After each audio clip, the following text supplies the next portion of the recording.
Hello hi എല്ലാ പ്രിയപ്പെട്ട കൂട്ടുകാർക്കും എൻട്രിയുടെ SSC RRB യൂട്യൂബ് ചാനലിന്റെ പുതിയൊരു വീഡിയോയിലേക്ക് സ്വാഗതം. ഞാൻ ശ്യാം ശങ്കർ. നമ്മൾ IBACOയുടെ അപ്ലിക്കേഷൻ പ്രോസസ്സ് ഒക്കെ കംപ്ലീറ്റ് ചെയ്തിരിക്കുകയാണ്. IBACOയുമായിട്ട് ഡീറ്റെയിൽഡ് ആയിട്ട് സിലബസും അതുപോലെ തന്നെ നമുക്ക് പരീക്ഷയ്ക്ക് ചോദിക്കുന്ന ഒരു മുൻവർഷത്തെ ഒരു പാറ്റേൺ എല്ലാം നമ്മൾ കഴിഞ്ഞ വീഡിയോസിലായിട്ട് ഡിസ്കസ് ചെയ്തിട്ടുണ്ടായിരുന്നു. അപ്പോൾ നമ്മൾ ഇന്ന് എത്തിയിട്ടുള്ളത് IBACOയുടെ PYQ ഡിസ്കഷൻ എന്ന് പറയുന്ന ഒരു ഉദ്ദേശത്തോടു കൂടിയാണ്. മറ്റെല്ലാ ഡിസ്കസ് ചെയ്യുന്നില്ല, നമ്മൾ GK ഉദ്ദേശിച്ച് GK ഏറ്റവും ടൈറ്റ് ആയിട്ടുള്ള കാര്യങ്ങളൊക്കെയാണ് എന്നുള്ള രീതിയിലാണ് പറയുന്നത്. അപ്പോൾ IBACO നോട്ടിഫിക്കേഷൻ വന്ന മുതൽ നമ്മുടെ കമന്റ് ബോക്സിൽ ഏറ്റവും കൂടുതൽ പറയുന്ന അല്ലെങ്കിൽ മറ്റു ഉദ്യോഗാർത്ഥികൾ നമ്മളോട് കമ്മ്യൂണിക്കേറ്റ് ചെയ്യുന്നത് GK എന്ന് പറയുന്നത് എങ്ങനെയായിരിക്കും എന്നുള്ള രീതിയിലുള്ള ഒരു സംശയങ്ങൾ നമ്മളുമായിട്ട് കമ്മ്യൂണിക്കേറ്റ് ചെയ്തിട്ടുണ്ടായിരുന്നു. അപ്പോൾ അവർക്ക് വേണ്ടിയിട്ടുള്ളതാണ് ഈ വീഡിയോ. കൃത്യമായിട്ട് പറയുകയാണെങ്കിൽ പലരും വിചാരിച്ചിരിക്കുന്ന ഒരു ധാരണ എന്താണെന്ന് വെച്ചാൽ IBACOയുടെ GK പാർട്ട് അല്ലെങ്കിൽ കറണ്ട് അഫയേഴ്സ് പാർട്ട് കുറച്ചുകൂടി ടൈറ്റ് ആണെന്നുള്ളതാണ്. എല്ലാ ചോദ്യങ്ങളും സ്റ്റേറ്റ്മെന്റ് എന്നാണ് മറ്റു ചില ആളുകൾ വിചാരിച്ചിരിക്കുന്നത്. അപ്പൊ ആ ഒരു ധാരണ എന്ന് പറയുന്നത് മാറ്റുക, കൃത്യമായിട്ടുള്ള പിക്ചർ നിങ്ങളിലേക്ക് എത്തിക്കുക എന്ന ഉദ്ദേശത്തോടു കൂടിയാണ് നമ്മൾ ഇങ്ങനെ വീഡിയോ ചെയ്യുന്നത്. അപ്പോൾ വീഡിയോ കാണുന്ന ഈ ചാനൽ നിങ്ങൾ ആദ്യമായിട്ടാണ് കാണുന്നതെങ്കിൽ തീർച്ചയായിട്ടും നമ്മുടെ ചാനൽ സബ്സ്ക്രൈബ് ചെയ്യുക, ബെൽ ബട്ടണിൽ ഒന്ന് ക്ലിക്ക് ചെയ്യുക. വീഡിയോ ഇഷ്ടപ്പെട്ടെങ്കിൽ തീർച്ചയായിട്ടും ലൈക്ക് ചെയ്യുക. അതുപോലെ തന്നെ നിങ്ങളുടെ നിർദ്ദേശങ്ങളും മറ്റു കാര്യങ്ങളെല്ലാം തന്നെ കോമന്റ് ബോക്സിൽ രേഖപ്പെടുത്തുക. മുന്നോട്ട് പോകുന്നുണ്ട്. ആദ്യത്തെ ചോദ്യം എന്ത് ചെയ്യാണ്, GKയിൽ നിന്ന് ചോദ്യം ഡിസ്കസ് ചെയ്യാണ്. നോക്കി, ആദ്യത്തെ ചോദ്യം ഇതാണ്: the term secular was added to the preamble of Indian constitution by dash. Indian ഭരണഘടനയിൽ ഏത് അമെൻമെന്റ് പ്രകാരമാണ് സെക്യുലർ എന്ന് പറയുന്ന ഒരു ടേം ഇന്ത്യൻ ഭരണഘടനയിലേക്ക് കടമിടുന്നത്? നോക്കിയേ, നിങ്ങൾ ഈ ചോദ്യം ഒന്ന് കാണുന്ന സമയത്ത് നിങ്ങൾക്ക് സിമ്പിൾ ആയിട്ട് മനസ്സിലാക്കാൻ പറ്റും. ഇത് IBACOയുടെ ലെവലിലേക്ക് ചോദിക്കുന്ന ചോദ്യം തന്നെയാണ്. എല്ലാ ചോദ്യവും സ്റ്റേറ്റ്മെന്റ് ആണോ എന്ന് ചോദിച്ചു കഴിഞ്ഞാൽ അല്ല എന്ന് തന്നെയാണ് ആദ്യത്തെ ചോദ്യത്തിൽ കൃത്യമായിട്ട് മനസ്സിലാക്കേണ്ടത്. പൊളിറ്റി എന്നൊരു ചോദ്യമാണ്. ഇത് കൃത്യമായിട്ടുള്ള ഉത്തരം എന്താണ്? 45th ആണോ, 42nd ആണോ, 42nd അമെന്റ്മെന്റ് 1976 ആണോ, 1970 ആണോ, 40th അമെന്റ്മെന്റ് ഓഫ് 1968 ആണോ? ശരിയായിട്ടുള്ള ഉത്തരം ഏതാണ്? കൃത്യമായിട്ട് നമുക്കറിയാം, മിനി കോൺസ്റ്റിറ്റ്യൂഷൻ എന്നറിയപ്പെടുന്ന മിനി കോൺസ്റ്റിറ്റ്യൂഷൻ എന്നറിയപ്പെടുന്ന ഇന്ത്യൻ ഭരണഘടനയിലെ 42ാമത്തെ ഭേദഗതി പ്രകാരമാണ് നമ്മൾ എന്ത് ചെയ്തിട്ടുള്ളത്? മറ്റൊന്നുമല്ല, നമ്മളുടെ പ്രിയാമ്പിളിൽ സെക്യുലർ എന്ന് പറയുന്ന ഒരു പദം നമ്മൾ ഇൻക്ലൂഡ് ചെയ്തത്. സെക്യുലർ മാത്രമാണോ, മറ്റു ചില പദങ്ങൾ കൂടി ഉൾപ്പെടുത്തിയിട്ടുണ്ട്. കൂട്ടുകാർക്ക് അറിയാവുന്ന കാര്യമാണ്, വീണ്ടും വീണ്ടും ഞാനത് പറയുന്നില്ല. പക്ഷെ ഉത്തരം ഇതാണ്: 42nd അമെന്റ്മെന്റ് ഓഫ് 1976. ഇന്ത്യൻ ഭരണഘടനയിലേക്ക് ഫണ്ടമെന്റൽ ഡ്യൂട്ടീസ് കടന്നു വന്നതും ഇതേ ഭേദഗതിയിലൂടെയാണ്. അങ്ങനെ ഒരുപാട് കാര്യങ്ങൾ നമ്മുടെ ഇന്ത്യൻ ഭരണഘടനയിലേക്ക് കോൺട്രിബ്യൂട്ട് ചെയ്യാൻ സാധിച്ച ഒരു കോൺസ്റ്റിറ്റ്യൂഷണൽ അമെന്റ്മെന്റ് ആണ് 42nd അമെന്റ്മെന്റ് 1976. ചോദ്യം എളുപ്പമല്ലേ? തീർച്ചയായിട്ടും നിങ്ങൾക്ക് ചെയ്യാൻ പറ്റുന്നതാണ്. നോക്കാം അടുത്ത ചോദ്യം എങ്ങനെയാണ്. അടുത്ത ചോദ്യം ഒരു സ്റ്റേറ്റ്മെന്റ് ടൈപ്പ് ചോദ്യമാണ്. ഓക്കെ, ഇന്ത്യയുമായിട്ട് ബന്ധപ്പെട്ട് ഹോക്കിയുമായിട്ട് ബന്ധപ്പെട്ടാണ് കേട്ടോ. Consider the following statement about hockey India sub junior women south zone championship 2023. 2023 India sub junior women's south സോണിന്റെ ചാമ്പ്യൻഷിപ്പുമായിട്ട് ബന്ധപ്പെട്ട ഒരു ചോദ്യമാണ്. Statement number 1: it was the second edition of such kind of tournament. ടൂർണമെന്റിന്റെ രണ്ടാമത്തെ എഡിഷൻ ആണ് ഇത്തവണത്തെ പതിപ്പ് എന്നാണ് പറയുന്നത്. In this event hockey Andhra Pradesh secured the top position with 12 points. Okay, ആ ചാമ്പ്യൻഷിപ്പിൽ സൗത്ത് സോണിൽ ഏറ്റവും മികച്ച രീതിയിൽ പെർഫോം ചെയ്യാനായിട്ട് സാധിച്ചത് ആന്ധ്രാപ്രദേശ് ആണെന്ന് പറയുന്നു. അടുത്ത സ്റ്റേറ്റ്മെന്റ് നോക്കിയേ: hockey unit of Tamil Nadu has secured the second position എന്നും പറയുന്നു. ഇതിൽ ഏത് സ്റ്റേറ്റ്മെന്റ് ആണ് ശരി? സ്റ്റേറ്റ്മെന്റ് 2 and 3 ആണോ? ഓൾ ആർ കറക്റ്റ് ആണോ? സ്റ്റേറ്റ്മെന്റ് 3 മാത്രമാണോ? സ്റ്റേറ്റ്മെന്റ് 2 ആണോ? ചോദ്യം വളരെ സിമ്പിൾ ആണ്. അന്ന് കറണ്ട് അഫയേഴ്സിൽ നിന്നിട്ടുള്ള ചോദ്യം തന്നെയാണ്. അപ്പൊ നമ്മൾ സ്പോർട്സുമായിട്ട് ബന്ധപ്പെട്ട് ചോദ്യങ്ങൾ ചോദിക്കാറുണ്ട്. അപ്പൊ സ്പോർട്സ് എന്ന് പറയുന്നത് തീർച്ചയായിട്ടും നോട്ട് ചെയ്ത് പോകേണ്ട ഒരു ഏരിയ ആണ്. കാര്യം ക്ലിയർ ആണെന്ന് വിചാരിക്കുന്നു. 17ാം തീയതി, അതായത് ജാനുവരി 17th ഫസ്റ്റ് ഷിഫ്റ്റ് ആണ്. ആ ചോദ്യമാണ് പറയുന്നത്. ഒന്ന് ശ്രദ്ധിച്ചു നോക്കുക. ഇതിനുള്ള ഉത്തരം എന്ന് പറയുന്നത് സ്റ്റേറ്റ്മെന്റ് 2 and 3 ആണ്. സ്റ്റേറ്റ്മെന്റ് 2 and 3 ആണ് ഇതിന് ശരിയായിട്ടുള്ള ഉത്തരം. കാരണം എന്താണെന്ന് വെച്ച് കഴിഞ്ഞാൽ ഇത് ഫസ്റ്റ് എഡിഷൻ എന്ന് പറയുന്നതാണ് 2023 സംഭവിച്ചത്. 2025 ജൂലൈയിൽ നടന്നത് തേർഡ് എഡിഷൻ ആണ്. ഓക്കെ, അപ്പൊ അത് തെറ്റായിട്ടുള്ള ഒരു സ്റ്റേറ്റ്മെന്റ് ആണ് അവിടെ കൊടുത്തിട്ടുണ്ടായിരുന്നത്. ബാക്കിയെല്ലാം രണ്ട് സ്റ്റേറ്റ്മെന്റും ശരിയാണ്. അപ്പൊ കൂടുതൽ കറണ്ട് അഫയേഴ്സിന്റെ ഭാഗമായിട്ട് പഠനം സ്ട്രാറ്റജികളുമായിട്ട് മുന്നോട്ട് പോകുന്ന കൂട്ടുകാർ എന്ത് ചെയ്യണം? ഇത്തരത്തിലുള്ള കാര്യങ്ങൾ ഒന്ന് നോക്കി വെച്ചിട്ട് വേണം പരീക്ഷയ്ക്ക് പോകാനായിട്ട്. ഓക്കെ അല്ലേ? അടുത്ത ചോദ്യത്തിലേക്ക് പോകുന്നു. Consider the following statement about the women reservation act 2023. 2023 women റിസർവേഷനുമായിട്ട് ബന്ധപ്പെട്ട ഒരു സ്റ്റേറ്റ്മെന്റ് ആണ് പറയുന്നത്. Provides 33% reservation to women in state legislative assemblies and Lok Sabha. ഒന്നാമത്തെ സ്റ്റേറ്റ്മെന്റ് പറയുന്നത് 33% സംവരണം വനിതാ വനിതകൾക്ക് എവിടെ ലോക്സഭയിലും അതുപോലെ തന്നെ സ്റ്റേറ്റ് അസംബ്ലികളിലേക്കും പ്രൊവൈഡ് ചെയ്യുന്നു എന്ന് പറയുന്നു. This statement is absolutely right അല്ലേ? ഈ പറഞ്ഞ സ്റ്റേറ്റ്മെന്റ് 100% ശരിയാണ്. രണ്ടാമത്തെ സ്റ്റേറ്റ്മെന്റ് നോക്കിയേ, it is related to 106th constitutional amendment of Indian constitution. 106ാമത്തെ ഭേദഗതിയുമായിട്ട് പറയുന്ന ഒരു കാര്യമാണ്, ഏറ്റവും ലേറ്റസ്റ്റ് അമെൻഡ്മെന്റ് കൂടിയാണ് അല്ലെ? അപ്പൊ this statement is also right. Okay, അപ്പൊ ഈ ചോദ്യത്തിന് ഉത്തരം എന്ന് പറയുന്നത് നോക്കിയേ, ഈ ഒരു ആൻസർ റൈറ്റിംഗിലേക്ക് നോക്കുന്ന സമയത്ത് നമുക്ക് എലിമിനേറ്റ് ചെയ്ത ആൻസറിലേക്ക് എത്താനായിട്ട് പറ്റും. സ്റ്റേറ്റ്മെന്റ് 2ഉം ശരിയാണ്, 1ഉം ശരിയാണ്. അപ്പൊ അങ്ങനെയാണെങ്കിൽ രണ്ട് സ്റ്റേറ്റ്മെന്റേ ഉള്ളൂ, രണ്ട് ഓപ്ഷൻസേ ഉള്ളൂ. എന്താ, നമുക്ക് എ എലിമിനേറ്റ് ചെയ്ത് കളയാൻ പറ്റും, നമുക്ക് ഡിയും എലിമിനേറ്റ് ചെയ്ത് കളയാൻ പറ്റും. അപ്പൊ ബി അല്ലെങ്കിൽ സി ആണ് ശരിയായിട്ടുള്ള ഉത്തരം. അങ്ങനെയാണെങ്കിൽ ശരിയായിട്ടുള്ള ഉത്തരം നോക്കിയേ, through this act reservation it will be provided for the next 10 years which can be extended in future. Okay, ആ സ്റ്റേറ്റ്മെന്റ് ഒന്ന് ആലോചിച്ച് നോക്കി. 10 വർഷത്തേക്കാണ് എക്സ്റ്റെൻഡ് ചെയ്തിരിക്കുന്നതാണ്, 10 വർഷത്തേക്കാണ് വിമൻ റിസർവേഷൻ കൊണ്ടുവന്നിരിക്കുന്നതാണ് പറയുന്നത്. ഒന്ന് ആലോചിച്ച് നോക്കുക, 10 വർഷമാണോ? അല്ല, 15 വർഷത്തെ പറ്റിയിട്ടാണ് അവിടെ പറയുന്നത് അല്ലെ? അപ്പൊ അങ്ങനെ വരുന്ന സമയത്ത് തേർഡ് സ്റ്റേറ്റ്മെന്റ് തെറ്റാണ്. അപ്പൊ പിന്നെ ബി എന്ന് പറയുന്ന ഒരു ഓപ്ഷനിലേക്ക് നമ്മൾ പോകണ്ട. 1, 2 and 4, even if you are not having time to discuss or to read what is statement 4, you can simply answer with option C. Okay, statement C ആണ്, അല്ലെങ്കിൽ ഓപ്ഷൻ സി ആണ് ശരിയായിട്ടുള്ള ഉത്തരം. അപ്പൊ കൃത്യമായിട്ട് നമ്മൾ പൊളിറ്റിയിൽ നിന്ന് അല്ലെങ്കിൽ കറണ്ട് അഫയേഴ്സിൽ നിന്ന് ഇത്തരത്തിലുള്ള കാര്യങ്ങൾ നോക്കിയിട്ട് പോവുകയാണെങ്കിൽ തീർച്ചയായിട്ടും നമുക്ക് സ്കോർ ചെയ്യാൻ പറ്റുന്ന കാര്യം. ഒന്ന് ആലോചിച്ച് നോക്കി, ഇത്ര എന്താ പറയുക, ഭയങ്കര ടൈറ്റ് ആയിട്ടൊരു ചോദ്യമാണോ? തീർച്ചയായിട്ടും നമുക്കൊന്ന് സമയമെടുത്ത് വായിച്ചു കഴിഞ്ഞാൽ തീർച്ചയായിട്ടും നമുക്ക് ചെയ്യാൻ പറ്റുന്ന ഒരു ചോദ്യം തന്നെയാണ്. ഓക്കെ, അടുത്ത ചോദ്യത്തിലേക്ക് പോകുന്നു. ഞാൻ കൂടുതൽ എക്സ്പ്ലനേഷൻ തരാത്തത് നമുക്ക് ഒരുപാട് ചോദ്യങ്ങൾ ഡിസ്കസ് ചെയ്യാനുള്ളത് കൊണ്ടാണ്. അടുത്ത ചോദ്യത്തിലേക്ക് പോകുന്നു. Sacred ensembles of Hoysala which was declared as a UNESCO World Heritage Site in 2023 is located in dash. Option A Karnataka, option B Chhattisgarh, option C Odisha, option D Andhra Pradesh. അതായത് sacred ensembles of Hoysala എന്ന് പറയുന്നത് എന്താണ് സംഭവം? കർണാടകയിലെ ഒരു 3 അമ്പലങ്ങൾ നിറഞ്ഞിട്ടുള്ള temples ആണ്. അതായത് 12th സെഞ്ചുറി അതുപോലെ തന്നെ 13th സെഞ്ചുറിയിൽ ഹൊയ്സാല എന്ന് പറയുന്ന ഒരു ആർക്കിടെക്ചർ സ്റ്റൈലിൽ നിർമ്മിച്ചിട്ടുള്ള ക്ഷേത്രങ്ങളാണ്. ഇതാണ് യുനെസ്കോ വേൾഡ് ഹെറിറ്റേജ് സൈറ്റിൽ 2023 ഇടം പിടിച്ചിട്ടുള്ളത്. So we have to know about such things that which is very recent. അങ്ങനെയുള്ള റീസെന്റ് ആയിട്ടുള്ള കാര്യങ്ങളും നമുക്ക് അറിയണം, അതുപോലെ തന്നെ എന്താണ് പഴയ കാര്യങ്ങളും നമുക്ക് അറിയണം. So we have to take care of the static G K as well as the current affairs also. Okay, അപ്പൊ അത് ക്ലിയർ ആയിട്ട് മനസ്സിലാക്കി വെക്കുക. ഇത് ശരി ഉത്തരം എന്ന് പറയുന്നത് കർണാടകയാണ്. ബേലൂര് പോലെയുള്ള സ്ഥലങ്ങളൊക്കെയാണ് ഈ പറയുന്ന കാര്യങ്ങളൊക്കെ വരുന്നത്. കാലേ ബെയ്തു എന്നൊക്കെ പറയുന്ന സ്ഥലങ്ങളൊക്കെ പറയുന്നുണ്ട്. വളരെ ഡീറ്റെയിലേക്ക് ഞാൻ പോകുന്നില്ല, കൂട്ടുകാർ ഒന്ന് നോട്ട് ചെയ്ത് വെച്ചാൽ മതി. സാക്രഡ് എൻസെമ്പിൾസ് ഓഫ് ഹൊയ്സാല എന്ന് പറയുന്നത് യുനെസ്കോ ഹെറിറ്റേജ് സൈറ്റ് ആണ്. നമ്മുടെ അയൽ സംസ്ഥാനമായിട്ടുള്ള കർണാടകത്തിൽ നിന്നുള്ള ഹെറിറ്റേജ് സൈറ്റ് ആണ്.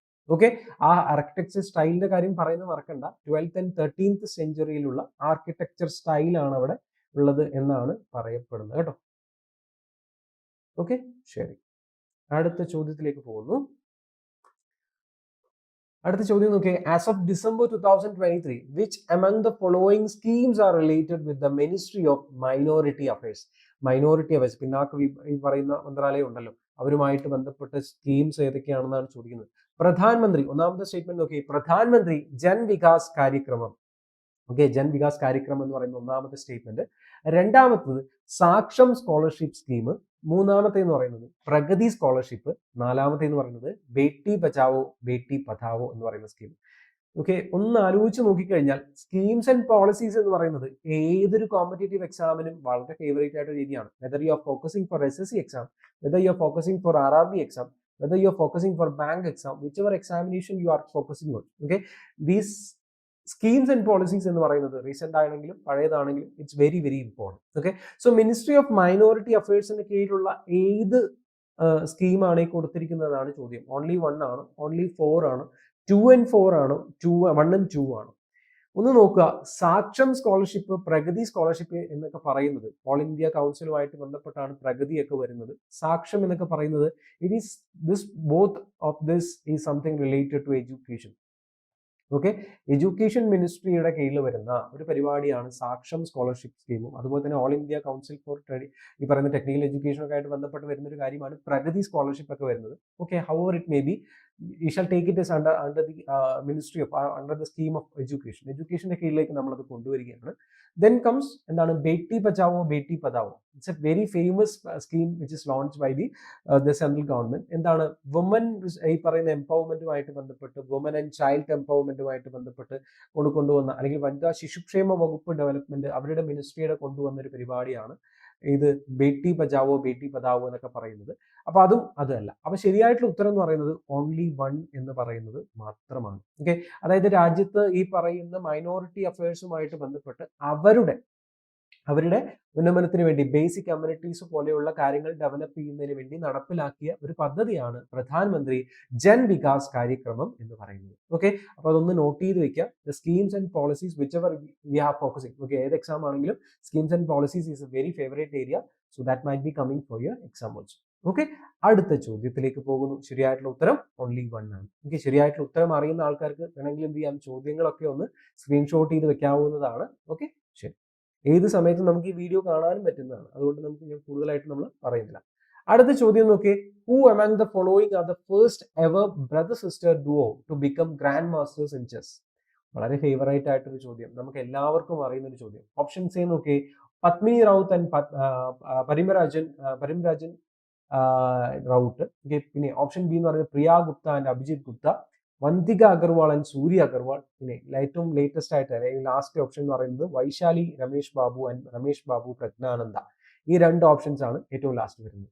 ഒന്ന് ആലോചിച്ച് നോക്കുക, ബ്രദർ സിസ്റ്റർ ഡുവോ ആയിട്ട് ഗ്രാൻഡ് മാസ്റ്റേഴ്സ് ആയിട്ടിരിക്കുന്നത് ആരാണ്?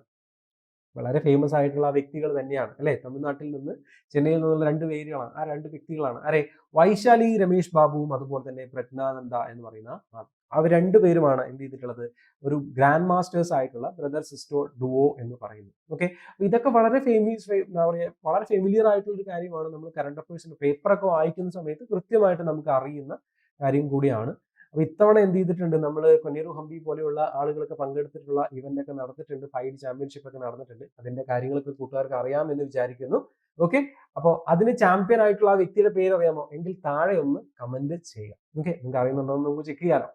ശരി, അടുത്ത ചോദ്യത്തിലേക്ക് പോകുന്നു. ശരിയായിട്ടുള്ള ഉത്തരം വൈശാലി രമേശ് ബാബു ആൻഡ് രമേശ് ബാബു പ്രജ്ഞാനന്ദ എന്നുള്ളതാണ് കേട്ടോ. ശരി, അടുത്ത ചോദ്യം നോക്കിയേ. Consider the following statement about project Utbhav. Okay, Utbhav എന്ന് പറയുന്ന ഒരു പ്രോജക്റ്റിനെ പറ്റിയിട്ടൊരു ചോദ്യമാണ്. ആദ്യത്തെ statement, Rajnath Singh inaugurated project Utbhav. ഒന്നാമത്തെ സ്റ്റേറ്റ്മെന്റ്. രണ്ടാമത്തെ statement, this project has been launched in October 2023. Okay, October 2023 launch ചെയ്തത്. ഓപ്ഷൻ 3 എന്ന് സ്റ്റേറ്റ്മെന്റ് 3 എന്ന് പറയുന്നത്, it is an initiative by the Indian army to blend ancient wisdom with modern military methods for tackling current security challenges. Okay, അതായത് ministry of ഡിഫൻസിന്റെ കീഴിൽ വരുന്ന ഒരു പദ്ധതിയാണ് പ്രോജക്ട് ഉത്ഭവ് എന്ന് പറയുന്നു. ആദ്യത്തെ കാര്യം, അത് ഇനോഗ്രേറ്റ് ചെയ്തത് ആരാണ്? രാജ്നാഥ് സിംഗ് ആണെന്ന് പറയുന്നു. എന്താണ് ഇത്, എവിടെയാണ്, എപ്പോഴാണ് ഇനോഗ്രേറ്റ് ചെയ്തത്? ഒക്ടോബർ 2023 ആണ് ഈ ഒരു പ്രോജക്ട് ലോഞ്ച് ചെയ്തെന്ന് പറയുന്നത്. ഇനി ഇത് എന്തിനു വേണ്ടിയിട്ടാണെന്നാണ് മൂന്നാമത്തെ സ്റ്റേറ്റ്മെന്റ്. എന്താ പറയുന്നത്, ഇന്ത്യൻ ആർമിയുമായിട്ട് അതിന്റെ പഴയ ഒരു അറിവുകളും കാര്യങ്ങളും അതുപോലെ തന്നെ പുതിയ മോഡേൺ മിലിറ്ററി മെത്തേഡ്സുമായിട്ട് ഒന്ന് ബ്ലെൻഡ് ചെയ്യിക്കുന്നതിന് വേണ്ടി. എന്തിനാണ്? ഇപ്പോഴത്തെ കറന്റ് സെക്യൂരിറ്റി ചലഞ്ചസിനെ ടാക്കിൾ ചെയ്യുന്നതിന് വേണ്ടിയിട്ടെന്നാണ് എവിടെ പറയുന്നത്, മൂന്നാമത്തെ സ്റ്റേറ്റ്മെന്റിൽ പറയുന്നത്. So you have to note that എന്താണ് projects and schemes which ever it comes. Recent ആയിട്ട് വരുന്ന എന്തൊരു കാര്യവും പരീക്ഷയ്ക്ക് ചോദിക്കാൻ സാധ്യത, പ്രത്യേകിച്ച് ഓപ്പറേഷൻ സിന്ദൂർ ഒക്കെ കഴിഞ്ഞൊരു സാഹചര്യത്തിൽ അതുമായിട്ട് ബന്ധപ്പെട്ട് ചോദ്യങ്ങളൊക്കെ വരാം. ഓപ്പറേഷൻ കെല്ലർ എന്ന് പറയുന്നത് ജമ്മു കാശ്മീരിന്റെ ഭാഗത്ത് നമ്മൾ നടത്തിയ ഓപ്പറേഷനാണ്, ആന്റി ടെററിസ്റ്റ് ഓപ്പറേഷൻ ആണ് ഓപ്പറേഷൻ കെല്ലർ എന്നൊക്കെ പറയുന്നത്. അപ്പൊ അത്തരത്തിലുള്ള ഓപ്പറേഷൻസും സിന്ദൂറും പോലുള്ള കാര്യങ്ങളൊക്കെ ഒന്ന് നോക്കി വെച്ചിട്ട് പരീക്ഷയ്ക്ക് പോകണം. ഇതിന്റെ ഉത്തരം എന്ന് പറയുന്നത് വളരെ സിമ്പിൾ ആണ്. ഓൾ സ്റ്റേറ്റ്മെന്റ് ആർ കറക്റ്റ് ആണ്. നിങ്ങൾക്ക് ഇവിടെ എല്ലാ സ്റ്റേറ്റ്മെന്റും ശരിയാണ്. അപ്പൊ എന്ത് മനസ്സിലായി? ഒരുപാട് നന്നായിട്ട് എന്താ പറയാ ടൈറ്റ് ആയിട്ടല്ല ചോദിക്കുന്നത്, പക്ഷെ നമുക്ക് കൺസെപ്റ്റ് നന്നായിട്ട് അറിയുന്ന ഒരാൾക്കാണെങ്കിൽ ഇത്തരം ചോദ്യങ്ങളിലേക്ക് നമുക്ക് സിമ്പിൾ ആയിട്ട് ചെന്ന് കയറി ചെല്ലാവുന്നതാണ്. ഓക്കെ, അതിന് കൃത്യമായിട്ട് ഒരു മറ്റൊരു എക്സാമ്പിൾ കൂടിയാണ്. Okay, Bharatiya Nyaya Sanhita was introduced in Lok Sabha to replace that. Bharatiya Nyaya സംഹിത എന്ന് പറയുന്നത് 1st ജൂലൈ 2024 ഇംപ്ലിമെന്റ് ചെയ്തൊരു സംഭവമാണ്. നേരത്തെ ഉണ്ടായിരുന്ന IPC എന്ന് പറയുന്ന ഇന്ത്യൻ പീനൽ കോഡിനെ റീപ്ലേസ് ചെയ്യുന്നതിന് വേണ്ടിയിട്ടാണ് ഭാരതീയ ന്യായ സംഹിത എന്ത് ചെയ്തിട്ടുള്ളത്, ഇന്ത്യയിൽ ഇൻട്രൊഡ്യൂസ് ചെയ്തിട്ടുള്ളത്. അപ്പൊ കൃത്യമായിട്ട് അതായത് ഡിസംബർ 2023 തന്നെ പ്രസിഡന്റ് അതിന് അസന്റ് ഒക്കെ നൽകിയിട്ടുണ്ടായിരുന്നു. അപ്പൊ ആ കാര്യങ്ങളൊക്കെ കൂട്ടുകാർക്ക് അറിയുന്ന കാര്യങ്ങളാണ്. CRPC പോലെയുള്ള ഈ പറയുന്ന IPC പോലെയുള്ള കാര്യങ്ങൾ മാറി ഭാരതീയ ന്യായ സംഹിത പോലെയുള്ള കാര്യങ്ങൾ തിരിച്ചു വന്നിട്ട് ഇപ്പോൾ ഇൻട്രൊഡ്യൂസ് ചെയ്തിട്ടുണ്ട്. സോ എന്താണ്, ഇന്ത്യൻ പീനൽ കോഡ് എന്ന് പറയുന്നത് മാറുന്നു, അതിന് പകരം ഭാരതീയ ന്യായ സംഹിത വരുന്നു. അപ്പൊ ഈ ഒരു ചോദ്യം കൂടി എന്ത് ചെയ്തിട്ടുണ്ടായിരുന്നു, കഴിഞ്ഞ തവണ ചോദിച്ചിട്ടുണ്ട്. വളരെ സിമ്പിൾ ആണ്, നമുക്ക് സിമ്പിൾ ആയിട്ട് പേപ്പറൊക്കെ വായിച്ചു കഴിഞ്ഞാൽ അറിയാൻ പറ്റുന്ന കാര്യങ്ങൾ തന്നെയാണ്. ഓക്കെ, അടുത്ത ചോദ്യത്തിലേക്ക് പോകുന്നു. മാംലുക് ഡൈനാസ്റ്റി, ഓക്കെ, അല്ലെങ്കിൽ സ്ലേവ് ഡൈനാസ്റ്റി എന്നൊക്കെ അറിയപ്പെടുന്നുണ്ടല്ലോ, അവരുടെ റൂൾ എന്ന് പറയുന്നത് it was ended by which of the following rules? Jalaluddin Firoz Khilji ആണോ, ടിമർ എന്ന് പറയുന്ന റൂളറാണോ, കുത്തബ്ദീൻ ഐബക്ക് ആണോ, ഗിയാസുദ്ദീൻ തുഗ്ലക് ആണോ? ഇതിൽ ആരുടെ അല്ലെങ്കിൽ ഏത് റൂളറിൽ നിന്നാണ് മാംലുക് ഡൈനാസ്റ്റി അവരുടെ ഡൈനാസ്റ്റി എന്ന് പറയുന്ന അവസാനം, അല്ലെങ്കിൽ അവർ ആരുടെ മുൻപിലാണ് പരാജയപ്പെട്ടത് എന്നുള്ളതാണ് ചോദ്യം. മാംലുക് ഡൈനാസ്റ്റി എന്ന് പറയുന്നത് സ്ലേവ് ഡൈനാസ്റ്റി പരാജയപ്പെടുന്നത് 1290 കാലഘട്ടത്തിലാണ്. ഓക്കെ, 1290 കാലഘട്ടത്തിലാണ് തോൽക്കുന്നത്. അതിനുശേഷം വരുന്നത് ഖിൽജി ഡൈനാസ്റ്റിയാണ്. സോ ഖിൽജി ഡൈനാസ്റ്റിയുടെ ഫൗണ്ടർ ആരാണെന്ന് ചോദിച്ചു കഴിഞ്ഞാലും, അല്ലെങ്കിൽ മാംലുക് ഡൈനാസ്റ്റിയുടെ റൂളിന്റെ അവസാനം എത്തിച്ചതും ആര് തന്നെയാണ് എന്ന് ചോദിച്ചു കഴിഞ്ഞാൽ ഒരൊറ്റ ഉത്തരമേ ഉള്ളൂ, ജലാലുദ്ദീൻ ഫിറോസ് ഖിൽജി എന്ന് പറയുന്ന വ്യക്തിയാണ്. Okay, it was in the year 1290. Okay, Khilji dynasty അവിടെ നിന്നാണ് ആരംഭിക്കുന്നത്. ഓക്കെ, അപ്പൊ ജലാലുദ്ദീൻ ഫിറോസ് ഖിൽജി എന്ന് പറയുന്നത് മാംലുക് ഡൈനാസ്റ്റി റൂളിന് അവസാനം എത്തിച്ച റൂളറാണ്. കൃത്യമായിട്ട് നോട്ട് ചെയ്ത് വെക്കുക. ഓക്കെ, ഈ പറയുന്ന മെഡീവൽ ഇന്ത്യൻ പീരിയഡിൽ നിന്നൊരു ചോദ്യമാണ്. ഹിസ്റ്ററിയിൽ നിന്നുള്ള ചോദ്യങ്ങൾ തീർച്ചയായിട്ടും നമുക്ക് ചോദിക്കാൻ പറ്റുന്നതാണ്. ദിവാൻ എന്നൊക്കെ പറഞ്ഞിട്ടുള്ള കുറെ സ്റ്റേറ്റ്മെന്റ്സും കുറെ ടേംസും കോയിനേജ് കാര്യങ്ങളൊക്കെ ഇല്ലേ, അതൊക്കെ പരീക്ഷയ്ക്ക് നന്നായിട്ട് വർക്ക് ചെയ്ത് പോകുന്ന ഒരാൾക്ക് തീർച്ചയായിട്ടും ഇത്തരത്തിലുള്ള ചോദ്യങ്ങളൊക്കെ ടാക്കിൾ ചെയ്യാൻ പറ്റുന്നതാണ്. ഓക്കെ, അതുകൊണ്ട് ഇതുവരെ ഉള്ള സോഫാർ ഉള്ള ക്വസ്റ്റ്യൻസ് നോക്കുന്ന സമയത്ത് അങ്ങനെ വലിയ കടുകട്ടിയായിട്ടുള്ള കാര്യങ്ങളൊന്നും തന്നെ നമ്മൾ ഡീൽ ചെയ്യുന്നില്ല. നോക്കാം, ഇനിയും ചോദ്യങ്ങളുണ്ട്, നോക്കാം. Ullambana, okay, Ullambana is a festival of which of the following religion? ഇല്ല, ഇന്ത്യയിൽ ഏതോ ഒരു മതത്തിന്റെ ഒരു ആഘോഷമാണ് ഈ ഉള്ളുമ്പന എന്ന് പറയുന്നത്. അലംബന ഓർ ഉള്ളുമ്പന, ഇറ്റ് മേ ബി, ആ ഒരു ഫെസ്റ്റിവൽ എന്ന് പറയുന്നത് ഏത് റിലീജിയനുമായിട്ട് ബന്ധപ്പെട്ടിരിക്കുന്നു? ഹിന്ദുയിസം ആണോ, ബുദ്ധിസം ആണോ, സിഖിസം ആണോ, ജൈനിസം ആണോ? ഇതിൽ ഏത് റിലീജിയനുമായിട്ട് ബന്ധപ്പെട്ടാണ് ഉള്ളുമ്പന എന്ന് പറയുന്നത്? ഓക്കെ, ഹിന്ദുസം ആണോ? ഈ ഉള്ളുമ്പന എന്ന് പറയുന്നത് ഗോസ്റ്റ് ഫെസ്റ്റിവൽ ആയിട്ട് അറിയപ്പെടുന്നുണ്ട്. ഓക്കെ, ഗോസ്റ്റ് ഫെസ്റ്റിവൽ എന്നുള്ള പേരിൽ അറിയപ്പെടുന്ന മറ്റൊരു പേരിൽ അറിയപ്പെടുന്നതാണ് ഉള്ളുമ്പന എന്ന് പറയുന്നത്. It's also known as ancestors day. Okay, ancestor day എന്നുള്ള രീതിയിലും അറിയപ്പെടുന്നുണ്ട്. ഓക്കെ, അത്ര ഫേമസ് ആയിട്ടൊരു ഫെസ്റ്റിവൽ ആണ് ഇത്. ഇത് something related to Buddhism. Okay, ബുദ്ധിസമായിട്ട് ബന്ധപ്പെട്ടതാണ് ഈ പറയുന്ന ഉള്ളുമ്പന എന്ന് പറയുന്നത്. അതായത് ആൻസിസ്റ്റേഴ്സിനുള്ള ഒരു പാട്രണേജ് എന്നുള്ള രീതിയിൽ, അല്ലെങ്കിൽ അവർക്ക് ഒരു ഓണർ അല്ലെങ്കിൽ ഒരു റെസ്പെക്ട് ഉള്ള ഒരു ദിവസമായിട്ടാണ്, ഫെസ്റ്റിവൽ ആയിട്ടാണ് ഇത് ആചരിക്കുന്നത്. അപ്പോൾ ഉള്ളുമ്പന എന്ന് പറയുന്നത് it's a festival something related to Buddhism. Okay, it's also known as ghost festival. Okay, and it's also known as ancestor day. Okay, അപ്പോൾ അത് കാര്യം കൃത്യമായിട്ട് നോട്ട് ചെയ്ത് വെക്കുക. ഫെസ്റ്റിവൽസ്, ഫെയർസ് പോലെയുള്ള കാര്യങ്ങൾ സ്ട്രാറ്റജിക്കയിൽ നിന്ന് നന്നായിട്ട് നോക്കിയിട്ട് പോകുന്ന ഒരാൾക്ക് ഇത്തരത്തിലുള്ള ചോദ്യങ്ങൾ നമുക്ക് ടാക്കിൾ ചെയ്യാൻ പറ്റും. ഓക്കെ, അടുത്ത ചോദ്യത്തിലേക്ക് പോകുന്നു. Consider the following statement. അതായത് നമ്മൾ ജോഗ്രഫി ആ ഒരു സയൻസ് ആൻഡ് ടെക്നോളജി എന്നൊരു ചോദ്യം കൂടിയാണ്. The Tehri Dam, located on the Bhagirathi River in Uttarakhand, is the highest dam in India. ഇന്ത്യയിലെ ഏറ്റവും വലിയ അല്ലെങ്കിൽ ഏറ്റവും ഹയസ്റ്റ് ആയിട്ടുള്ള ഡാം ഏതാണെന്ന് ചോദിക്കുകയാണെങ്കിൽ ഭാഗീരഥി റിവറിന് തീരത്തുള്ള നമ്മുടെ തെഹ്രി ഡാം ആണെന്ന് പറയുന്നു. ഒന്നാമത്തെ സ്റ്റേറ്റ്മെന്റ് ഏത് സ്റ്റേറ്റിലാ? ഉത്തരാഖണ്ഡ് സ്റ്റേറ്റുമായിട്ട് ബന്ധപ്പെട്ടാണ് ചോദ്യം അങ്ങനെ വരുന്നത്. 2, Kakrapar atomic power plant is situated in Tapi, Gujarat. Okay, atomic power പ്ലാന്റിനെ പറ്റിയിട്ട് താബി എന്ന് പറയുന്ന ഇതുമായിട്ട് ബന്ധപ്പെട്ടാണ് പറയുന്നത്. ഗുജറാത്തിലെ താബിയുമായിട്ട് ബന്ധപ്പെട്ടാണ് കക്രപൂർ ആണവ അല്ലെങ്കിൽ അറ്റോമിക് പവർ പ്ലാന്റ് എന്ന് പറയുന്നത്. ഇനി മൂന്നാമത്തെ സ്റ്റേറ്റ്മെന്റ് പറയുന്നു, നോക്കി, Narora atomic power station situated in Uttar Pradesh is a major contributor to India's nuclear energy production. Okay, ഇന്ത്യയിലെ ന്യൂക്ലിയർ എനർജി പ്രൊഡക്ഷനിൽ ഏറ്റവും മേജർ ആയിട്ട് കോൺട്രിബ്യൂട്ട് ചെയ്യുന്നത് നറോറ അറ്റോമിക് പവർ സ്റ്റേഷൻ ആണ്, ഉത്തർപ്രദേശിലാണ് സിറ്റുവേറ്റ് ചെയ്യുന്നത് എന്നാണ് പറയുന്നത്. Which of the statement given above is correct എന്നാണ് ചോദിക്കുന്നത്. 1 and 3 only, 1, 2 and 3, 1 and 2 only, 2 and 3 only. ഇതിൽ ഏത് സ്റ്റേറ്റ്മെന്റ് ആണ് ശരി? ഇന്ത്യയിലെ ഏറ്റവും വലിയ ഹയസ്റ്റ് ഡാം എന്ന് പറയുന്നത് തെഹ്രി ഡാം തന്നെയാണ്. അത് ഉത്തരാഖണ്ഡിലെ ഭാഗീരഥി നദിയുടെ തീരത്ത് അല്ലെങ്കിൽ അതിന്റെ അസോസിയേറ്റ് ചെയ്തിരിക്കുന്ന ഡാമാണ്, ശരിയാണ്. കക്രാപൂർ എന്ന് പറയുന്ന അറ്റോമിക് പവർ പ്ലാന്റ് ഗുജറാത്തിലാണ്, താബിയുമായിട്ട് അസോസിയേറ്റ് ചെയ്തിരിക്കുന്നത്. ഇനി നറോറ എന്ന് പറയുന്ന അറ്റോമിക് പവർ സ്റ്റേഷൻ ഉത്തർപ്രദേശിലാണ്. It contributes more to India's nuclear energy production. So here the statement the correct answer is 1, 2 and 3 എന്നാണ്. ഓക്കെ, ഇത്തരത്തിലുള്ള ബേസിക് ആയിട്ടുള്ള geography, science and technology relate ചെയ്തിട്ടുള്ള ചോദ്യങ്ങൾ തീർച്ചയായിട്ടും നമുക്ക് എക്സ്പെക്ട് ചെയ്യാം. വലിയ ബുദ്ധിമുട്ടുണ്ടോ? SSCക്ക് നമ്മൾ പഠിക്കുന്നത് തന്നെയാണ്. അതുകൊണ്ട് തന്നെ പുതിയതായിട്ട് നമുക്ക് വലിയ കടുകട്ടിയായിട്ടുള്ള സംഭവങ്ങളൊന്നും തന്നെ ചോദിക്കുന്നില്ല. അടുത്ത ചോദ്യം നോക്കിയേ. Consider the following statements about Mitra Shakti 2023. Here is another type of question or another genre. എന്താണ് ഈ മിലിറ്ററി എക്സസൈസ് എന്ന് പറയുന്നത്? അത് ഞാൻ പറയാതെ തന്നെ കൂട്ടുകാർക്ക് അറിയുന്നത്. Which ever exam you are focusing, PSC ആയിക്കോട്ടെ, SSC ആയിക്കോട്ടെ, റെയിൽവേ ആയിക്കോട്ടെ, എല്ലാ എക്സാംസിനും ചോദിക്കുന്ന ഒരു ചോദ്യമാണ് മിലിറ്ററി എക്സസൈസിനെ പറ്റി. ഫസ്റ്റ് സ്റ്റേറ്റ്മെന്റ് നോക്കിയേ. It is A naval exercise എന്ന് പറയുന്നു. തുടക്കം തന്നെ പഴച്ചു പോയില്ലേ? എന്താ, നേവൽ എക്സസൈസ് ആണോ? അല്ല, മിലിറ്ററി എക്സസൈസ് ആണ് ഇത്. നമ്മൾ ഈ പറയുന്ന മിത്ര ശക്തി എന്ന് പറയും. തുടക്കത്തിൽ തന്നെ എന്ത് ചെയ്യാം, നമുക്ക് അവിടെ നിന്ന് ആൻസർ ചെയ്യാം. മിത്ര ശക്തി വളരെ ഫേമസ് ആയിട്ടുള്ള ഇന്ത്യയും ശ്രീലങ്കയും തമ്മിൽ നടക്കുന്ന ഒരു മിലിറ്ററി എക്സസൈസ് ആണ്. ഓക്കെ, അപ്പൊ ഇതിൽ ഏത് സ്റ്റേറ്റ്മെന്റ് ആണ് ശരി എന്ന് ചോദിക്കുന്ന സമയത്ത് എന്താണ്, ഓൾറെഡി 1 തെറ്റാണ്. 1 തെറ്റ് എന്ന് പറയുമ്പോൾ തന്നെ എന്താണ്, ഈ സ്റ്റേറ്റ്മെന്റ് അല്ല, ഈ ഓപ്ഷൻ അല്ല, ഈ ഓപ്ഷൻ അല്ല. എങ്കിലും ബാക്കിയുള്ള സ്റ്റേറ്റ്മെന്റ് നമുക്കൊന്ന് വായിച്ചു നോക്കാം കേട്ടോ. രണ്ടാമത് പറയുന്നത് എന്താ, it is the joint exercise of India and Sri Lanka. It's right, it's a right statement അല്ലെ. ഇന്ത്യയും ശ്രീലങ്കയും തമ്മിൽ നടക്കുന്ന എക്സസൈസ് ആണ് മിത്രശക്തി. ഇനി 2023 ആ പരീക്ഷ ആയിരുന്നല്ലോ. അപ്പൊ അതുകൊണ്ട് തന്നെ exercise has been conducted from 16th to 29th November 2023. Most recent question ആയിരുന്നു. 2024 ജാനുവരിയിലാണ് ഈ ഒരു പരീക്ഷ നടന്നത്. സോ റീസെന്റ് ആയിട്ടുള്ള കറണ്ട് അഫയേഴ്സ് ചോദ്യമാണ്. ഇനി it is aimed at fostering A deeper understanding of each others operational strategies and tactics എന്ന് പറയുന്നു. സ്റ്റേറ്റ്മെന്റ് തെറ്റാണ്. കാരണം ഇന്റർ ഓപ്പറബിലിറ്റി എന്ന് പറയുന്നത് എന്ത് ചെയ്യുക, കൃത്യമായിട്ട് സ്ട്രെങ്തൻ ചെയ്യുക, രണ്ട് സൈഡിന്റെയും മിലിറ്ററി സ്ട്രെങ്തൻ ചെയ്യുക എന്നൊരു ഉദ്ദേശത്തോടു കൂടി annual military exercise between India and Sri Lanka is known as in the name of Mitra Shakti. So here the statement 2 and 3 is the right answer because first statement തന്നെ തെറ്റിപ്പോയി, നേവൽ എക്സസൈസ് അല്ല. അപ്പൊ ഈ സ്റ്റേറ്റ്മെന്റ് തെറ്റാണ്.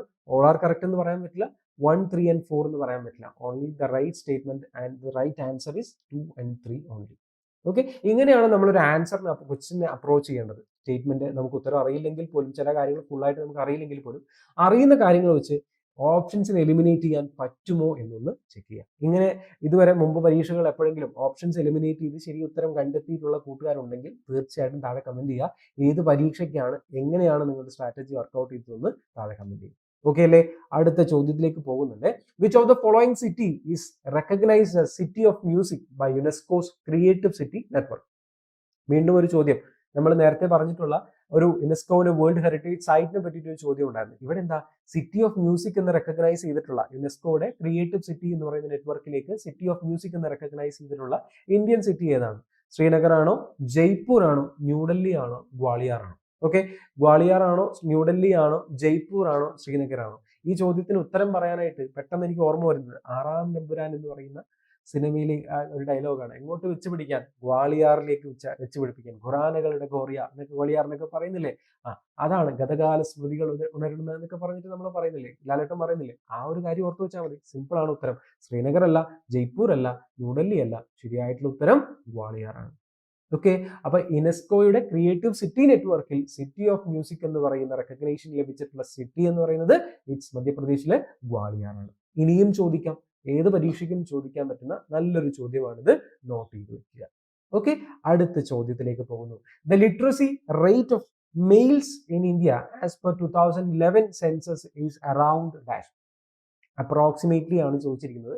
2011 സെൻസസ് SSCക്ക് പ്രിപ്പയർ ചെയ്യുന്ന കൂട്ടുകാരായിക്കോട്ടെ, റെയിൽവേക്ക് പ്രിപ്പയർ ചെയ്യുന്ന കൂട്ടുകാരായിക്കോട്ടെ, central government എക്സാംസിന് focus ചെയ്യുന്ന ഏറ്റവും ബേസിക് ആയിട്ടുള്ള കൂട്ടുകാർക്ക് അറിയുന്ന ഒരു കാര്യമാണ് സെൻസസ് 2011 എന്ന് പറയുന്നതിൽ നിന്ന് ചോദ്യം ഉണ്ടാവും എന്നുള്ളത്. ശരിയല്ലേ? നമ്മളത് പഠിക്കേണ്ട ഏറ്റവും പ്രധാനപ്പെട്ട ഒരു ഏരിയ കൂടിയാണ്. അപ്പൊ ഇവിടെ മെയിൽ ലിറ്ററസി ആണ് ചോദിച്ചിരിക്കുന്നത്. 79% ആണോ, 74% ആണോ, 82% ആണോ, 76% ആണോ? As per 2011 census, it is to be noted that literacy rate of males in India is around 82.14. 82 ആണ് കറക്റ്റ് ആയിട്ടുള്ള ഉത്തരം. ഓക്കെ, 82% ആണ് ശരിയായിട്ടുള്ള ഉത്തരം. മെയിൽ ലിറ്ററസി റേറ്റ് 82% ആണ് 2011 സെൻസസ് പ്രകാരം. അങ്ങനെയാണെങ്കിൽ ആ ഫീമെയിൽ ലിറ്ററസി കൂടെ എന്ന് അറിയണ്ടേ? ഫീമെയിൽ ലിറ്ററസി റേറ്റ് എന്ന് പറയുന്നത് 65.46% ആണ്. 65.46 റേറ്റ് ആണ് ഫീമെയിൽ ലിറ്ററസി റേറ്റ് എന്ന് പറയുന്നത്. ഓക്കെ, അപ്പോൾ ഫീമെയിൽ ലിറ്ററസി റേറ്റ് 2011 പ്രകാരം സെൻസസ് പ്രകാരം 65.46. Approximately it can be set 65% or 66%. ആ ഒരു അപ്രോക്സിമേറ്റ് ഫിഗറിലേക്ക് നിങ്ങൾക്ക് എത്താനായിട്ട് പറ്റും.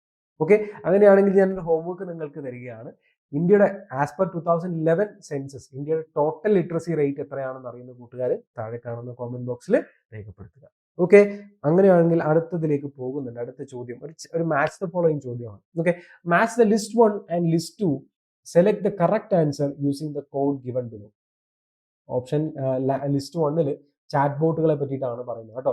എന്താണ്, ക്യൂ ഉണ്ട്, ബാർഡ് ഉണ്ട്, 6EA സ്കൈ ഉണ്ട്, അതുപോലെ തന്നെ എന്താണ് നമ്മുടെ ചാറ്റ് GPT ഒക്കെ ഉണ്ട്. ചാറ്റ് GPT ഒക്കെ ട്രെൻഡിങ് നിൽക്കുന്ന സംഭവമാണ് അല്ലെ. അടുത്ത ലിസ്റ്റ് 2 കമ്പനിയുമായിട്ട് ബന്ധപ്പെട്ട്, അതായത് ഓർഗനൈസേഷൻസ് അല്ലെങ്കിൽ ആ ഒരു അതോറിറ്റിയുമായിട്ട് ബന്ധപ്പെട്ടിരിക്കുന്നു ആ ചോദ്യം. Open AI, IndiGo, Google, Amazon.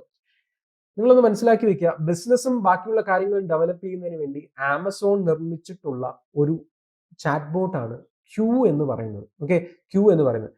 For example, നിങ്ങൾ പോട്ടെ ഇതൊന്നും അറിയില്ല എന്ന് വിചാരിച്ചോട്ടെ, ചാറ്റ് GPT വളരെ ഫേമസ് ആയിട്ടുള്ള സംഭവം അല്ലേ. ചാറ്റ് GPT അറിയുന്ന ഒരാൾക്ക് തീർച്ചയായിട്ടും ചാറ്റ് GPT ഓപ്പൺ AI ആണെന്ന് കൃത്യമായിട്ട് അറിയാം. ഓപ്പൺ AIന്റെ ഒരേ 2 ഓപ്ഷൻസേ ഇവിടെ ഉള്ളൂ. എന്താണ്, A4ഉം 1ഉം 4ഉം മാത്രമേ ഉള്ളൂ. അപ്പൊ 2ഉം 3ഉം നമുക്ക് ഇവിടെ തന്നെ എലിമിനേറ്റ് ചെയ്ത് കളയാൻ പറ്റും. ഇനി ഗൂഗിളുമായിട്ട് ബന്ധപ്പെട്ടിരിക്കുന്ന ഒരു സ്റ്റേറ്റ്മെന്റ് ആണ് ബാഡ് എന്ന് പറയുന്നത്. ഓക്കെ, ബാഡ് എന്ന് പറയുന്നത് ഗൂഗിളിന്റെ ഒരു ചാറ്റ് GPT ഒരു ചാറ്റ് ബോട്ടാണ്. ഇറ്റ്സ് സംതിങ് റിലേറ്റഡ് ടു ഈ പറയുന്ന ബിസിനസ് ഒക്കെ ഡെവലപ്പ് ചെയ്യുന്നതിന് വേണ്ടിയിട്ടും ഗൂഗിൾ ഡെവലപ്പ് ചെയ്തിട്ടുള്ള ഒരു ചാറ്റ് ബോട്ടാണ് ബാഡ് എന്ന് പറയുന്നത്. ഇനി ഇൻഡിഗോയുടെ ട്രാവലിന്റെ എന്തുമായിട്ട് ബന്ധപ്പെട്ട എല്ലാ ചോദ്യങ്ങൾക്കും ഉത്തരം നൽകുന്ന ഒരു ചാറ്റ് ബോട്ടാണ് 6E സ്കൈ എന്ന് പറയുന്ന ഒരു ചാറ്റ് ബോട്ട്. ഓക്കെ, അങ്ങനെ വരുന്ന സമയത്ത് അത് ഇൻഡിഗോയുടേതാണ്. ഇനി ക്യൂ എന്ന് പറയുന്നത് ആമസോണിൻ്റെതാണ്. ഓക്കെ, അപ്പൊ ഉത്തരം ഏത് തന്നെയാണ്, നമ്മളുടെ ഒന്നാമത്തെ ഓപ്ഷനാണ് ശരിയായിട്ടുള്ള ഉത്തരം. Q is related to Amazon, bard is related to Google, 6E Sky is related to Indigo, and ChatGPT is related to OpenAI. അപ്പൊ ഇൻഡപ്തിൽ കാര്യങ്ങൾ നന്നായിട്ട് അറിയുന്ന ഒരാൾക്ക് തീർച്ചയായിട്ടും ഈ ഒരു ചോദ്യം നന്നായിട്ട് ചെയ്യാൻ പറ്റും. അറ്റ്ലീസ്റ്റ് ഒരെണ്ണമെങ്കിലും അറിയുന്ന ഒരാൾക്ക് ഓപ്ഷൻസ് വെച്ചിട്ടെങ്കിലും എന്ത് ചെയ്യാം, ആൻസറിലേക്ക് എത്താനും പറ്റും. ഓക്കെ അല്ലേ, സിമ്പിൾ ആണ് കാര്യങ്ങൾ, വളരെ കോംപ്ലിക്കേറ്റഡ് ആയിട്ട് ഒന്നും തന്നെ ഇല്ല. ഓക്കെ, അടുത്ത ഒരു പ്രധാനപ്പെട്ട ഒരു അപ്ഡേറ്റുമായിട്ട് നിങ്ങളോട് പറഞ്ഞ് കമ്മ്യൂണിക്കേറ്റ് ചെയ്യുകയാണ്. അതായത് SSC ബിഗിനേഴ്സ്, ഓക്കെ, SSC എക്സാംസിന് വേണ്ടി പ്രിപ്പയർ ചെയ്യാൻ താല്പര്യമുള്ള ആളുകൾക്ക് നമുക്കൊരു ഇംഗ്ലീഷിൽ ഒരു സെയിങ് ഉണ്ട് അല്ലെ, ഏർലി ബേർഡ് ഗെറ്റ്സ് ദ വർം എന്ന് പറയും. ഓക്കെ, നേരത്തെ എത്തുന്ന പക്ഷിക്ക് മാത്രമേ എന്ത് ചെയ്യുന്നുള്ളൂ, തീറ്റ ലഭിക്കുന്നുള്ളൂ എന്ന് വെച്ചാൽ എന്താണ്, കൃത്യമായിട്ടുള്ള മുന്നൊരുക്കത്തോടു കൂടി വർക്ക് ചെയ്യുന്ന ഒരാൾക്ക് വിജയം സുനിശ്ചിതമാണ്. അതിന് നേരത്തെ തന്നെ ആരംഭിക്കണം. പല ആളുകളും ചെയ്യുന്ന ഒരു മിസ്റ്റേക്ക് എന്ന് പറയുന്നത് നോട്ടിഫിക്കേഷൻ വന്നതിന് ശേഷം അതിനെക്കുറിച്ച് പഠിക്കാനായിട്ട് ആരംഭിക്കുന്നു എന്നുള്ളതാണ്. അതുപോരാ, കൃത്യമായിട്ട് പഠിക്കാൻ താല്പര്യമുള്ള ആളുകൾക്ക് ഏർലി ബിഗിനർ സ്റ്റേജ് ലെവലിലുള്ള എല്ലാ തരത്തിലുള്ള സപ്പോർട്ടും നൽകുന്ന ഒരു കോഴ്സ് എൻട്രി ലോഞ്ച് ചെയ്യാണ് മിഷൻ SSC 2026. ഓക്കെ, അപ്പോൾ ബിഗിനേഴ്സിന് മാത്രമല്ല, basic level, intermediate level, expert level എന്നീ 3 രീതിയിലാണ്. ഓക്കെ, 3 ലെവൽ 3 ലെയർ ഈ പറയുന്ന ഒരു സ്ട്രാറ്റജിയുമാണ് എൻട്രി വരുന്നത്. മിഷൻ SSC 2026 ബിഗിനേഴ്സിന് ബെസ്റ്റ് ഓപ്പർച്യൂണിറ്റി ആണ്. തീർച്ചയായിട്ടും 2 വർഷത്തേക്ക് എക്സ്ട്രാ വാലിഡിറ്റി ഉൾപ്പെടെ 2 ഇയർ മെന്റർഷിപ്പ് വാലിഡിറ്റി ഉൾപ്പെടെ ഡുവൽ മെന്റർഷിപ്പ് സപ്പോർട്ട്, അങ്ങനെയുള്ള സ്റ്റഡി മെറ്റീരിയൽസ്, മോക്ക് ടെസ്റ്റ് തുടങ്ങിയിട്ടുള്ള സമഗ്രമായിട്ടുള്ള ഒരു ഡീറ്റെയിൽഡ് കോഴ്സാണ് മിഷൻ SSC 2026 എന്ന് പറയുന്നത്. നേരത്തെ ആരംഭിക്കാം, നല്ല റാങ്കിന് വേണ്ടി നമുക്ക് പ്രിപ്പയർ ചെയ്ത് നേരത്തെ തന്നെ. ഒരിക്കൽ കൂടി പറയുന്നു, ഏർലി ബേർഡ് ഗെറ്റ്സ് ദ വർം എന്നുള്ളതാണ്. അതുകൊണ്ട് തന്നെ നേരത്തെ പ്രിപ്പയർ ചെയ്യാൻ താല്പര്യപ്പെടുന്ന അവസാന വർഷ ഡിഗ്രി ഉള്ള ഉദ്യോഗാർത്ഥികളൊക്കെ ഉണ്ടെങ്കിൽ നമുക്ക് എക്സ്ട്രാ വാലിഡിറ്റിയോട് കൂടി അടുത്ത വർഷത്തെ SSC എക്സാംസിന് പ്രിപ്പയർ ചെയ്ത് തുടങ്ങണമെങ്കിൽ ഇപ്പൊ തന്നെ നിങ്ങൾക്ക് ആരംഭിക്കാവുന്നതാണ്. എൻട്രി അതിനുള്ള കോഴ്സ് നമ്മൾ ലോഞ്ച് ചെയ്യുന്നുണ്ട്. മിഷൻ SSC 2026ന്റെ ഭാഗമാവാൻ താല്പര്യപ്പെടുന്ന ഉദ്യോഗാർത്ഥിയാണ് നിങ്ങളെങ്കിൽ, അല്ലെങ്കിൽ നിങ്ങളുടെ ഫാമിലിയിൽ ഉള്ളതെങ്കിൽ, നിങ്ങളുടെ ഫ്രണ്ട്സ് ഉള്ളതെങ്കിൽ ഒരു നമ്പർ ഇവിടെ നമ്മൾ കൊടുക്കുന്നുണ്ട്. 8714-764-666 എന്നാണ് നമ്പർ കൊടുത്തിരിക്കുന്നത്. അതിൽ നിങ്ങൾക്ക് കോൺടാക്ട് ചെയ്യാം. ഇനി അതല്ല, നിങ്ങൾക്ക് ആ കോൺടാക്ട് ചെയ്യാൻ ബുദ്ധിമുട്ടാണ്, അല്ലെങ്കിൽ താഴെ നിങ്ങൾക്ക് എന്തെങ്കിലും പ്രശ്നം ഉണ്ടെങ്കിൽ താഴെ ഒരു ഡിസ്ക്രിപ്ഷൻ ബോക്സ് കൊടുത്തിട്ടുണ്ട്, അതിൽ ലിങ്ക് കൊടുത്തിട്ടുണ്ട്. അതിൽ ക്ലിക്ക് ചെയ്ത് കഴിഞ്ഞാലും നിങ്ങൾക്ക് ഞങ്ങളുമായിട്ട് കമ്മ്യൂണിക്കേറ്റ് ചെയ്യാൻ പറ്റും. അപ്പോൾ കോഴ്സിന്റെ ഡീറ്റെയിൽസ് അറിയുന്നതിന് വേണ്ടി മറ്റെന്ത് സംശയങ്ങൾക്കുണ്ടെങ്കിലും ഈ നമ്പറിൽ നിങ്ങൾ കോൺടാക്ട് ചെയ്യുക. 8714-764-666 എന്നാണ് നമ്പർ. അപ്പോൾ ഈ പറയുന്ന കാര്യങ്ങൾ നോട്ട് ചെയ്ത് വെക്കുക. ആസ് എ ടോട്ടൽ ഞാൻ വൈൻഡപ്പ് ചെയ്യുന്ന ഒരു സമയത്ത് നിങ്ങളോട് പറയാനുള്ളത് ഇത്ര മാത്രം. ബാലികേറ മലയൊന്നും തന്നെയല്ല IBACIO. തീർച്ചയായിട്ടും നിങ്ങൾക്ക് സ്കോർ ചെയ്യാൻ പറ്റുന്ന ഏറ്റവും ബെസ്റ്റ് എക്സാം തന്നെയാണ്. കൃത്യമായിട്ടുള്ള ജനറൽ അവയർനെസ്, ന്യൂമറിക്കൽ ആപ്റ്റിറ്റ്യൂഡ്, അതുപോലെ തന്നെ റീസണിങ്, ഇംഗ്ലീഷ് തുടങ്ങിയിട്ടുള്ള സബ്ജക്റ്റിൽ നിങ്ങൾക്ക് കൃത്യമായിട്ടുള്ള ഒരു നോളജ് ഉണ്ട്, നിങ്ങൾക്ക് അതിന് വേണ്ടിയിട്ടുള്ള പ്രിപ്പറേഷൻ സ്ട്രാറ്റജിയിൽ ഓക്കെ ആണ് എങ്കിൽ നിങ്ങൾക്ക് ക്വാളിഫൈ ചെയ്യാൻ പറ്റുന്ന എക്സാം തന്നെയാണ്. പലരും പറയുന്നത് കൊണ്ടും വളരെ ടൈറ്റ് ആണ് കാര്യം. ഇന്ന് വരെ ഇപ്പൊ ഈ ദിവസം വരെ നമ്മൾ ഈ ഒരു മൊമെന്റ് വരെ ഡിസ്കസ് ചെയ്ത 10-16 ചോദ്യങ്ങൾ എന്ന് പറയുന്നത് തീർച്ചയായിട്ടും നിങ്ങൾക്ക് ആ ഒരു നോളജ് ഉണ്ടെങ്കിൽ തീർച്ചയായിട്ടും ചെയ്യാൻ പറ്റുന്ന ഒരു കാര്യമാണ്. അതുകൊണ്ട് ഒന്നും തന്നെ പേടിക്കാതെ കൃത്യമായിട്ട് മുന്നോട്ട് പോവുക. IBACയുടെ ഡീറ്റെയിൽഡ് കോഴ്സുകളൊക്കെ നമ്മൾ എൻട്രിയിൽ ഓൾറെഡി ലോഞ്ച് ചെയ്തിട്ടുണ്ട്. Tier 1, Tier 2, Tier 3 ബേസ് ചെയ്തിട്ടുള്ള, അതായത് ഡിസ്ക്രിപ്റ്റീവിനും Tier 3ക്കുള്ള ഇന്റർവ്യൂ സെഷൻസിന് വേണ്ടിയിട്ടുള്ള ഒരു ഡീറ്റെയിൽഡ് കോഴ്സാണ്. കോഴ്സിന്റെ ഭാഗമായിട്ടുള്ള കാര്യങ്ങളൊക്കെ നേരത്തെ തന്നെ ഡിസ്കസ് ചെയ്തിട്ടുണ്ടെന്ന്. അതുമായിട്ട് ബന്ധപ്പെട്ട് എന്തെങ്കിലും സംശയം ഉണ്ടെങ്കിൽ എന്ത് ചെയ്യുക, ഈ നമ്പറിൽ കോൺടാക്ട് ചെയ്യുക. എന്തിനും എൻട്രി ഉണ്ട് കൂടെ ഉണ്ട്. ഗതി മാറാൻ നമുക്ക് എന്താണ്, ഒറ്റ എൻട്രി മതി. അതിലൂടെ അപ്പോൾ എൻട്രിയുടെ ഭാഗമാവാൻ താല്പര്യമുള്ള ആളുകൾ ഈ പറയുന്ന നമ്പറിൽ കോൺടാക്ട് ചെയ്യുക. ഒരിക്കൽ കൂടി പറയുന്നു, ആദ്യമായിട്ടാണ് നിങ്ങൾ ചാനൽ കാണുന്നതെങ്കിൽ, ഈ വീഡിയോ കാണുന്നതെങ്കിൽ എന്ത് ചെയ്യുക, നിങ്ങളുടെ അഭിപ്രായങ്ങളും നിർദ്ദേശങ്ങളും സജഷൻസും താഴെ കാണുന്ന കോമന്റ് ബോക്സിൽ രേഖപ്പെടുത്തുക. ഇതുപോലെയുള്ള വീഡിയോസ് ലഭിക്കുന്നതിന് വേണ്ടി ചാനൽ സബ്സ്ക്രൈബ് ചെയ്യുക, ബെൽ ബട്ടൺ ഒന്ന് ക്ലിക്ക് ചെയ്യുക. സെൻട്രൽ ഗവൺമെന്റ് എക്സാംസിന് പ്രിപ്പയർ ചെയ്യുന്ന നിങ്ങളുടെ കൂട്ടുകാർക്ക്, ഫാമിലി മെമ്പേഴ്സിന് നമ്മുടെ ചാനൽ ഒന്ന് സജസ്റ്റ് ചെയ്യുക. പുതിയ വീഡിയോയുമായി, പുതിയ അപ്ഡേറ്റ്സുമായി വീണ്ടും കാണാം. അതുവരെ വിടവാങ്ങുന്നു. It's thank you from Shyam Shankar.